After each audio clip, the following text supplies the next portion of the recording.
بسم اللہ الرحمن الرحیم۔ میں ہوں خالد منہاس، آپ دیکھ رہے ہیں ٹاپ ٹرینڈز۔ اور آج کی سب سے بڑی سٹوری یہی ہے کہ عمران خان کو نااہل قرار دے دیا گیا ہے۔ الیکشن کمیشن آف پاکستان میں توشہ خانہ ریفرنس میں عمران خان کی نااہلی ہوئی ہے، اور اس کے ساتھ ساتھ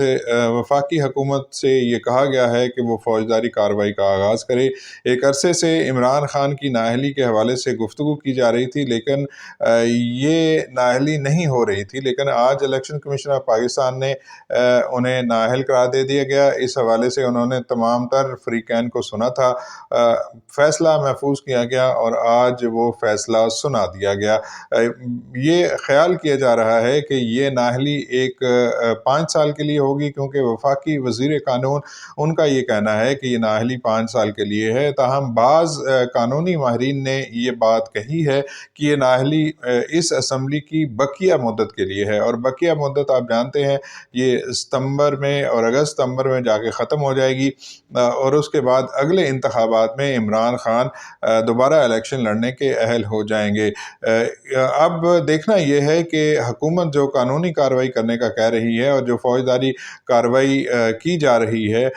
وہ فوجداری کارروائی کے بعد جب وہ کنوکٹ ہو جائیں گے عمران خان کے لیے، تو آئندہ سے وہ انتخابات لڑنے کے اہل نہیں رہیں گے۔ یہ کارروائی ابھی ہونا باقی ہے، اور یہ کارروائی کتنی جلدی ہوتی ہے کیونکہ یہ معاملہ اب عدالتوں میں جائے گا اور عدالتیں ہی اس بات کا فیصلہ کریں گی۔ دوسری طرف ہم نے یہ دیکھا ہے کہ پی ٹی آئی اس نے عدالتوں سے رجوع کرنے کا فیصلہ کر لیا گیا ہے۔ بنی گالہ میں اجلاس ہو رہے ہیں، پہلے دوپہر کو ایک اجلاس ہوا تھا، اب ایک اجلاس شام 7 بجے کے بعد ہو رہا ہے، جس میں بہت سے اہم فیصلے کیے جائیں گے، اور اس میں ایک فیصلہ یہ کیا جا رہا ہے کہ کیا فوری طور پہ لانگ مارچ کا آغاز کیا جائے یا ابھی کچھ دوسرے آپشنز ہیں ان پہ بھی غور ہو رہا ہے۔ اور ان میں ایک آپشن یہ ہے کہ پنجاب اور خیبر پختونخوا اسمبلی اس کو ڈیزالو کر دیا جائے اور ملک کے اندر الیکشن کا ایک ماحول پیدا کر دیا جائے۔ اگر یہ معاملہ اس مدت تک کے لیے ہے جو یہ اسمبلی کی مدت ہے، تو حکومت کی پوری کوشش ہوگی کہ عمران خان کو یہ لیوریج نہ دیا جا سکے کہ وہ جلد انتخابات کروائیں، اور اس حوالے سے وہ ایسے اقدامات کریں کہ یہ اسمبلی اپنی مدت پوری کرے، اور اسی دوران جو فوجداری کارروائی کا کہا گیا ہے اس کا فیصلہ عدالت سے آ سکے۔ اگر یہ عدالت سے فیصلہ آ جاتا ہے تو پھر عمران خان کے لیے بہت سی مشکلات جو کھڑی ہو سکتی ہیں۔ آج ہم نے یہ بھی دیکھا کہ عمران خان کی جو نااہلی ہوئی تھی اس کے بعد پاکستان تحریک انصاف کے کارکن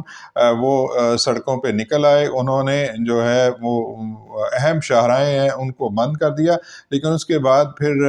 2-3 گھنٹے کے بعد یہ شاہراہیں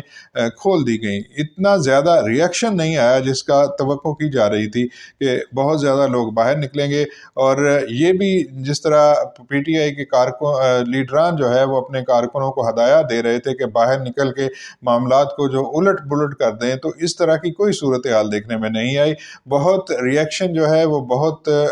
کم تھا اور نپا تلا تھا، اور حکومت جو ہے وہ اس ریئیکشن کے لیے پوری طرح تیار تھی۔ دوسری بات یہ بھی ہے کہ پنجاب میں چونکہ پی ٹی آئی کی حکومت ہے، خیبر پختونخوا میں پی ٹی آئی کی حکومت ہے، اور پیپلز پارٹی کی حکومت جو ہے وہ سندھ میں ہے، تو سندھ میں بھی جو ہے وہ ریئیکشن دیکھنے میں آیا ہے، لیکن وہ صرف کراچی کے 1-2 شاہراہوں تک ہی ہم نے دیکھا ہے، وہ محدود ہوا۔ بلوچستان میں اس طرح کا کوئی ریئیکشن دیکھنے میں نہیں آیا۔ تو یہ معاملہ خود پی ٹی آئی کے لیے بھی بہت الارمنگ ہوگا کہ اگر وہ بینک کر رہی ہے اس لانگ مارچ کے لیے اور یہ خیال کر رہی ہے کہ بڑی تعداد میں لوگ یہاں سے باہر نکلیں گے، تو آج کے ریئیکشن کے بعد ہم یہ سمجھ سکتے ہیں کہ اس طرح کا کوئی معاملہ نہیں ہے۔ ایک بات تو یہ ثابت ہو گئی ہے کہ عمران خان نے ہیرا پھیری کی ہے۔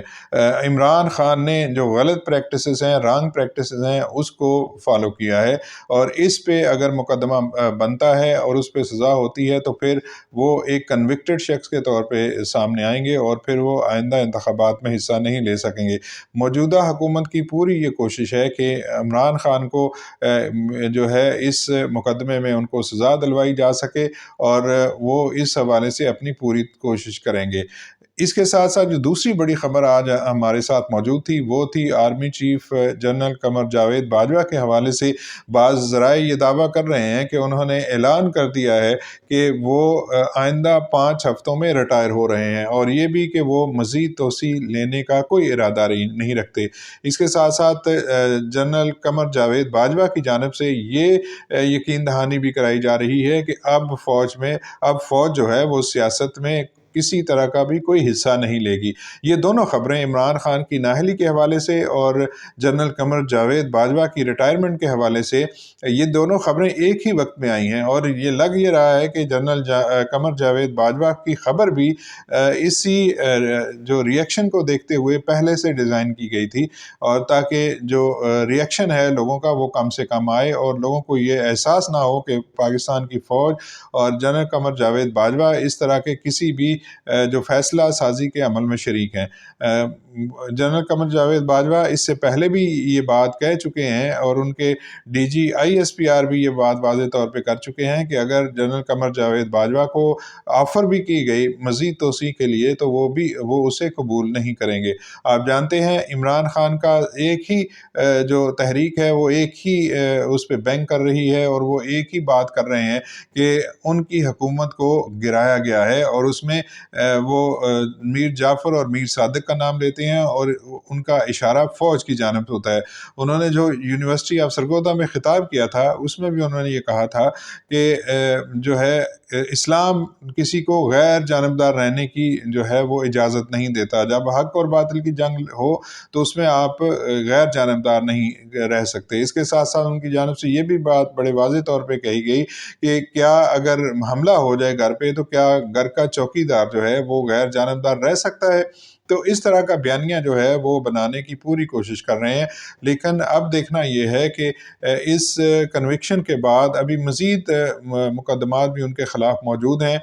فارن فنڈنگ کیس بھی جو ہے وہ اس کا بھی فیصلہ آ چکا ہے، اس میں بھی وہ ثابت ہو چکے ہیں کہ انہوں نے فارن فنڈنگ لی تھی۔ اس میں بھی یہ ثابت ہو گیا ہے کہ انہوں نے ہیرا پھیری کی ہے، ٹیکس ریٹرن میں ہیرا پھیری کی ہے، جو توشہ خانہ سے جو تحائف لیے گئے تھے وہ کتنی قیمت پہ بیچے وہ تو ایک الگ سے داستان ہے، اور اس سے کتنا پیسہ کمایا گیا یہ بھی ایک الگ موضوع ہے، لیکن اس آمدن کو چھپایا گیا اور ٹیکس گوشواروں کے اندر اس آمدن کو ظاہر نہیں کیا گیا۔ تو یہ عمران خان کی سیاست کے لیے ایک بہت بڑا دھچکا ہے، لیکن افسوس اس بات کا ہے کہ پاکستان کے اندر سیاستدانوں کو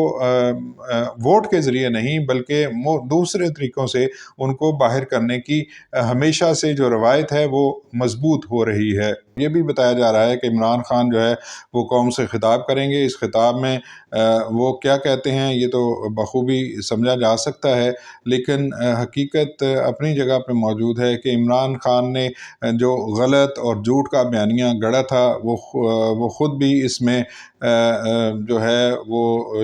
ملوث پائے گئے ہیں، اور یہ بات ثابت ہو گئی ہے کہ انہوں نے اپنے اثاثوں کو نہ صرف چھپایا ہے بلکہ ٹیکس ریٹرن میں ان کو ظاہر نہیں کیا۔ اب اگر مریم نواز شریف یہ کہتی ہیں کہ وہ ایک سرٹیفائیڈ چور ہیں تو پھر میرا خیال ہے کہ ان کی بات پہ وزن پیدا ہو گیا ہے۔ پہلے اسے صرف الزام کی حد تک سمجھا جا رہا تھا، لیکن اب یہ